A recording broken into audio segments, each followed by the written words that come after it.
Even guys हम planet को भी चेंज करेंगे, कहीं भी लेके चले जाए, मेरा जो है मेरे अंदर जितना मास उतना ही रहेगा मास। अगर मैं अर्थ को छोड़कर ऊपर ऊपर ऊपर जा रहा हूं तो भाई मेरे को छोड़ के जाएगा, मैं तेरे को भूल जाऊंगा। दोस्तों कमेंट बॉक्स में जरूर लिखना कि सबसे ज्यादा डिफिकल्ट चैप्टर आपको कौन सा लग रहा है। एंड इस वीडियो पर टारगेट लाइक गाइस मैं रखता हूं 5000। अगर आप लोग का प्यार मिला गाइस, देखो जैसे 12th वाले बच्चों का प्यार मिल रहा है, हर साल के बच्चों का प्यार मिल रहा है, इस साल के बच्चों का भी प्यार मिलना चाहिए। यूट्यूब एनालिटिकल पे वो चीजें हमें दिखनी चाहिए कि आपने वीडियोस को हर जगह तक, हर ग्रुप में, सब जगह तक शेयर किया है, जिससे हमें भी लगे, मैं राहुल सर को बोलूं यार बच्चे इस साल के बच्चे भी उतना ही प्यार दिखा रहे हैं, चलो अब इनके लिए धमाका करते हैं। तो भाई मैं बोल रहा सब कुछ चीजें आपके ऊपर छोड़ रहा है। अगर आप लोग का प्यार रहा तो ये सीरीज अल्टरनेट डे पे आती रहेगी, मतलब एक दिन साइंस 1, एक दिन साइंस 2, एक दिन साइंस 1, एक दिन साइंस 2, और भाई बाकी आपका दाब एग्जाम में फोड़ दोगे। बस इतना जितना हम लोग करवा रहे उतना देख के। एंड गाइस ग्रेविटेशन बहुत सिंपल तरीके से मैं एक्सप्लेन करूंगा, बताना चाहूंगा गाइस। अगर आपको बहुत ज्यादा डिटेल में देखना है तो मेरे बहुत सारे वीडियोस पड़े हुए, बट गाइस अब समझने समझाने का टाइम खत्म हो गया है। बताना चाहूंगा जितना मैं बता रहा हूं बस वो दिमाग में रख लो, पूरे क्वेश्चंस एग्जाम में फोड़ के आओगे, पूरे क्वेश्चंस, इसके अलावा कुछ भी नहीं दिखाई देगा। तो गाइस चलो फटाफट फटाफट मैं आपको बताता हूं ग्रेविटेशन। सबसे पहली बात मैं करूंगा सर्कुलर मोशन। सर्कुलर मोशन का मतलब देखो गाइस मुझे फटाफट खत्म करना पड़ेगा, क्योंकि ये मैं आपको tricks with revision come time के अंदर दे रहा हूं। तो गाइस ऐसे बेहतरीन वीडियो आपको चाहिए ना भाई, बोल देना जरूर। तो circular motion, motion of the particle along the circumference of the circle, मतलब सर्कल के सर्कमफरेंस पे पार्टिकल जिस तरह का मोशन सर्कल के सर्कमफरेंस पे करती है, इस मोशन को हम क्या कहते हैं, circular motion. And centripetal force मतलब ऐसा फोर्स जो सेंटर की तरफ अट्रैक्टेड हो, सेंटर की तरफ अट्रैक्टेड हो, ऐसे फोर्स को हम बोलेंगे सेंट्रीपिटल फोर्स। बस इतना याद रखो, it is direct toward the centre of the circle, and इसी को क्या बोलते हैं, सेंट्रीपिटल फोर्स या सेंटर सीकिंग फोर्स भी कहा जाता है। इसके बाद केपलर बाबा का पहला लॉ, केपलर बाबा की जय बोलो, एंड केपलर बाबा का पहला लॉ समझ लो। कहने का मतलब क्या है कि केपलर बाबा ये कहते हैं कि जो प्लैनेट होता है वो इलिप्टिकल ऑर्बिट में घूमता है, और इलिप्स के पास हमेशा दो फोकस होते हैं, और किसी दो में से एक फोकस पे हमारा सन क्या होता है, हमारे सूरज दादा सिचुएटेड होते हैं। कहने का मतलब क्या, चलो थोड़ा सा मैं बता देता हूं। ये हमारा इलिप्टिकल ऑर्बिट, इसके पास दो फोकस होता है, दो फोकस में से किसी एक फोकस पे हमारा सन क्या होता है, सिचुएटेड होता है। यही होता है Kepler's first law, the orbit of a planet is an ellipse with the sun at one of the foci. Okay, then इसके बाद केपलर बाबा का सेकंड लॉ की तरफ अगर हम चलते हैं तो बस इतना याद रखना, मतलब एक घंटे में 2 किलोमीटर कवर किया तो दूसरे घंटे में भी 2 किलोमीटर, तीसरे घंटे में भी 2 किलोमीटर, मतलब कहने का मतलब सिर्फ equal area in equal interval of time. बस इतना दिमाग में रखना, यही केपलर बाबा का सेकंड लॉ है। इसके बाद गाइस थर्ड लॉ की तरफ जाए तो इतना ज्यादा नहीं पढ़ना है, कुछ नहीं पढ़ना है। देखो ध्यान दो, ये टी मतलब पीरियड, ओके, बस यहां कर दिया square, square of period. R मतलब mean distance from sun to planet, और इसको कर दिया क्यूब, और ये प्रोपोर्शनल का sign. Square of period is directly proportional to cube of mean distance from sun to planet. और गाइस प्रोपोर्शनल के साइन को जब भी हम हटाते तो दो चीजें लगती है, इक्वल और कांस्टेंट। यहां के कांस्टेंट हमने यूज किया। अब गाइस अगर मुझे के की वैल्यू निकालनी, इस कांस्टेंट की वैल्यू निकालनी है, तो ये मीन डिस्टेंस को डिवाइड में ले लो, T square upon R cube is equal to K. देख लो भाई कंप्लीट हो गया। बस ये स्टेटमेंट याद रखना, square of period is directly proportional to cube of mean distance from sun to planet. Then proportional को रिप्लेस करो और काम जिंगा लाला, देखो तीनों लॉ खत्म कर दिया। बस आपको डायग्राम की प्रैक्टिस करनी है। इसके बाद guys Newton's universal law of gravitation, ज्यादा कुछ नहीं पढ़ना, बस इतना याद रखो। क्या याद रखो, ये हमारा फोर्स होता है डायरेक्टली प्रोपोर्शनल। देखो गाइस दो बॉडी दिख रहा है, तो पहले बॉडी का मास m1 ले लिया, दूसरे बॉडी का मास m2 ले लिया।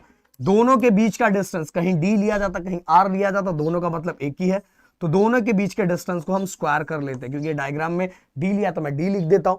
अब देखो स्टेटमेंट में बोलता हूं, ग्रेविटेशनल फोर्स जो दोनों ऊपर ऊपर है, उनके बीच में जो रिलेशन है डायरेक्टली प्रोपोर्शनल का मतलब ये होता है, ये बढ़ेगा तो ये भी बढ़ेगा, ये कम होगा तो ये भी कम होगा। तो जो दोनों ऊपर है उनके बीच का रिलेशन डायरेक्टली प्रोपोर्शनल, एंड दो एक ऊपर और एक नीचे है उनके बीच का रिलेशन इनवर्सली प्रोपोर्शनल। तो gravitational force is directly proportional to product, multiply हो रहा है ना दोनों के बीच में, product of their masses, and inversely proportional to square of distance between them. जो दोनों के बीच का डिस्टेंस उसको क्या करना है, स्क्वायर करना है। हो गया statement. Directly proportional product of their masses, product मतलब multiply, and inversely proportional square of distance between them, दोनों के बीच के डिस्टेंस को स्क्वायर कर रहा है।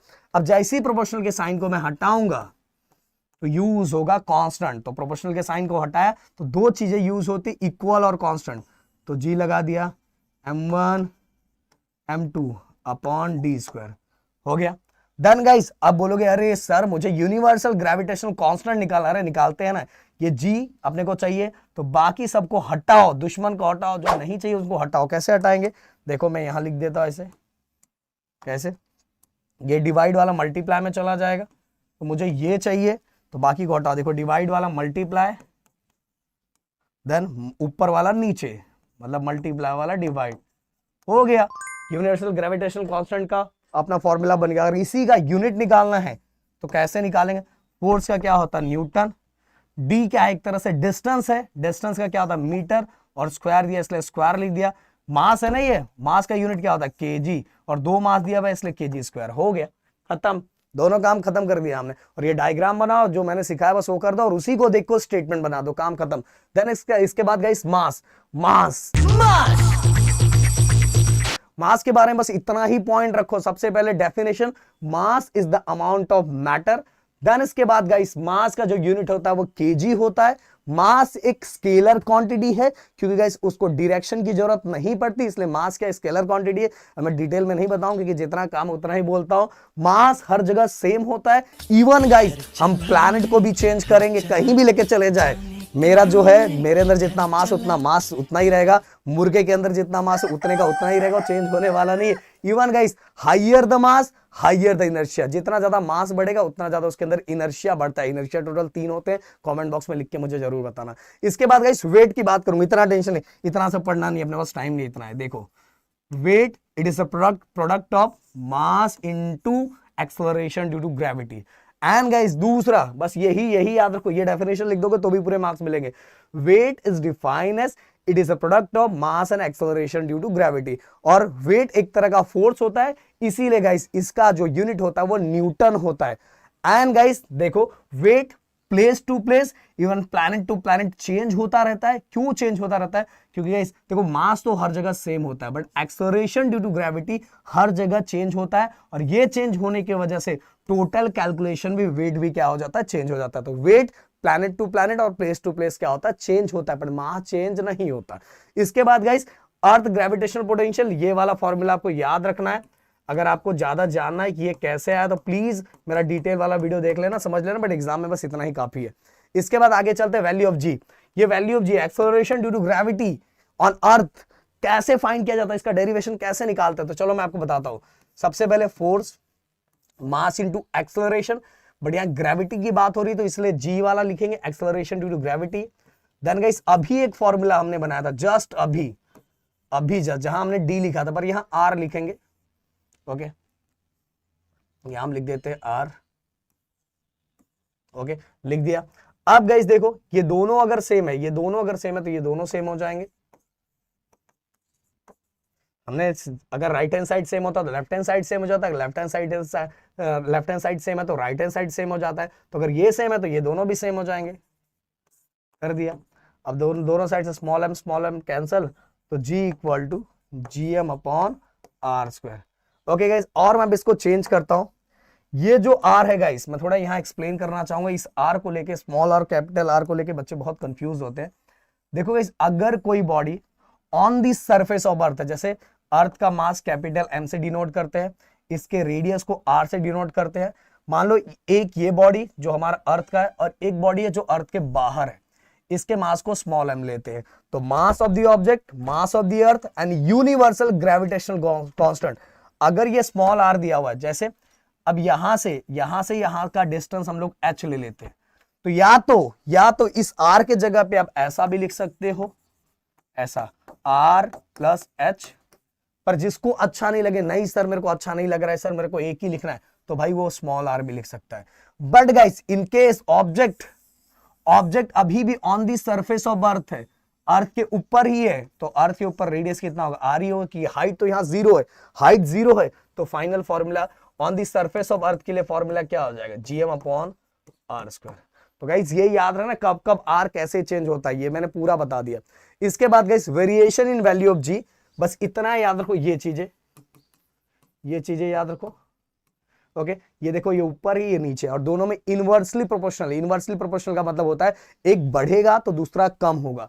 तो गाइस अगर मैं बात करूं सबसे पहले along the surface of earth, मतलब अर्थ के ऊपर ही हम घूम रहे, तो जी की वैल्यू कैसे कैसे चेंज होती है। तो सबसे पहले अगर मैं आपको बताना चाहूं, अगर आप समझो, तो इक्वेटर पे डिस्टेंस ज्यादा होता है, इक्वेटर पे डिस्टेंस ज्यादा होता है तो जी की वैल्यू क्या हो जाएगी, कम हो जाएगी, क्योंकि बताया ना दोनों के बीच में इनवर्सली प्रोपोर्शनल, एक बढ़ेगा दूसरा कम हो जाएगा। अगर मैं पोल की बात करूं, पोल पे देखो, पोल पे डिस्टेंस कम होता है, इसलिए जी की वैल्यू क्या हो जाएगी, ज्यादा हो जाएगी। तो बस ये देखो, change along the surface, equator पे, इक्वेटर के value of G less compared to poles, G की वैल्यू क्या होती है, इक्वेटर पे कम होता है, पोल्स पे क्या होता है, ज्यादा होता है। इसलिए यहां देखो शॉर्ट में मैंने लिखा हुआ है value of g on equator is less compared to both the poles. क्यों गाइस, रीजन क्या है, मैंने बताया क्योंकि इक्वेटर पे डिस्टेंस ज्यादा होता है, और डिस्टेंस ज्यादा होता है इसलिए जी की वैल्यू क्या होती है, कम होती है। पोल पे अगर बात करें तो डिस्टेंस कम होता है, इसलिए जी की वैल्यू क्या होती है, ज्यादा होती है।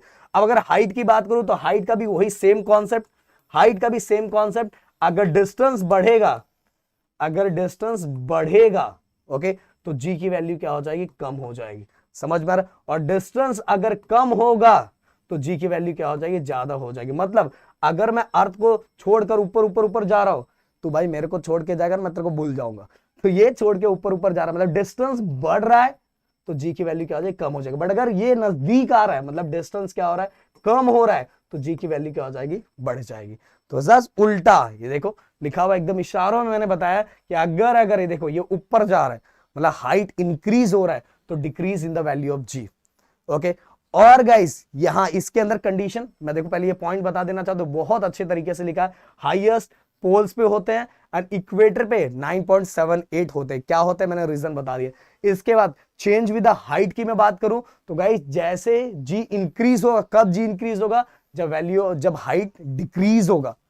और जी कब डिक्रीज होगा, जब हाइट क्या होगा, इंक्रीज होगा। जस्ट उल्टा।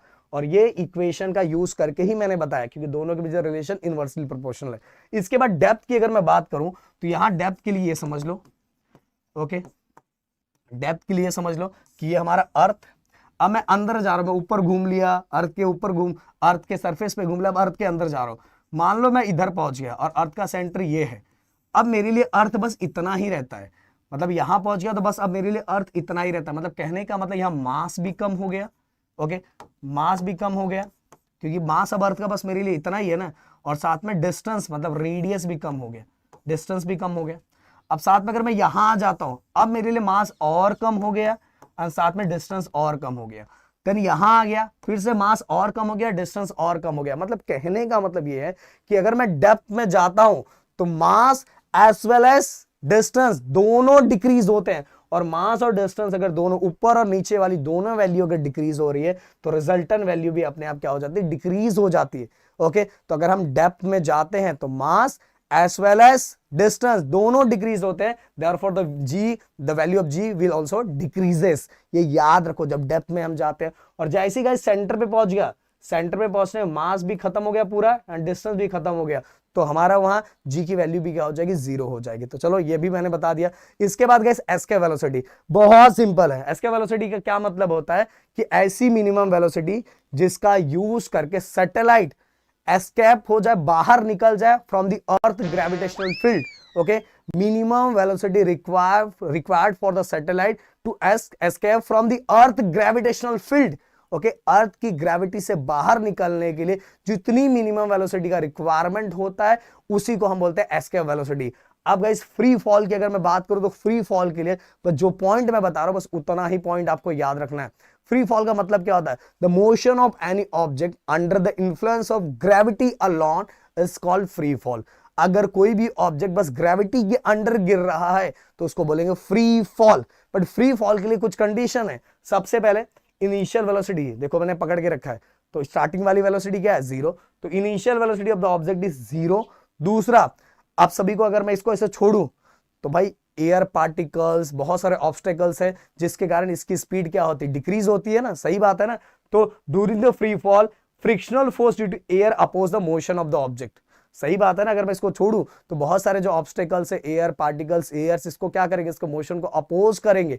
इसीलिए गाइस अगर मुझे सच्ची वाला फ्री फॉल करना है, मतलब सच्ची वाला प्यार होता है ना, उसी तरह सच्ची वाला फ्री फॉल भी होता है। तो ट्रू फ्री फॉल किसमें बस पॉसिबल है, वैक्यूम के अंदर पॉसिबल है। क्योंकि फॉल, फ्री फॉल तो हो रहा है, पर फ्री फॉल हो रहा है वो ट्रू फ्री फॉल नहीं है, क्योंकि इस बहुत सारे ऑब्स्टेकल मोशन को अपोज करते हैं। अगर ट्रू फ्री फॉल करवाना है तो किसमें पॉसिबल, ओनली वैक्यूम, जहां कुछ भी ना हो, जहां कोई एयर पार्टिकल्स ना हो, कोई ऑब्स्टेकल्स ना हो, बस ओनली ग्रेविटी हो, बस ओनली ग्रेविटी हो, तो उसको बोलेंगे ट्रू फ्री फॉल। और गाइस एक चीज और, यहां ये जो तीनों फॉर्मूले हैं, v equal to u plus a t को जी टी लिख दो, then h equal to u t plus half a t square, then v square equal to u square plus 2gs। Okay, अब यहाँ ओके, तो guys इसके अंदर ये सभी, ये वाला जो है ना इनिशियल, क्योंकि फ्री फॉल की इनिशियल वेलोसिटी क्या होती है, जीरो होती है, तो ये सभी के सभी क्या हो जाएंगे, जीरो हो जाएंगे। ये सभी सभी जीरो हो जाएंगे, जीरो हो जाएंगे। तो देख लो अपने लिए फॉर्मूला क्या हो गया ट्रू फ्री फॉल के लिए। ओके, तो गाइस ये चीजें याद रखना, बहुत कम टाइम के अंदर मैंने शॉर्ट तरीके वाइज आप लोगों को ये पूरा चैप्टर कम में रिवाइज करवा दिया। आप कमेंट बॉक्स में लिखना कि नेक्स्ट चैप्टर आपको कौन सा चाहिए। Thank you so much guys, जय हिंद एंड जय महाराष्ट्र दोस्तों।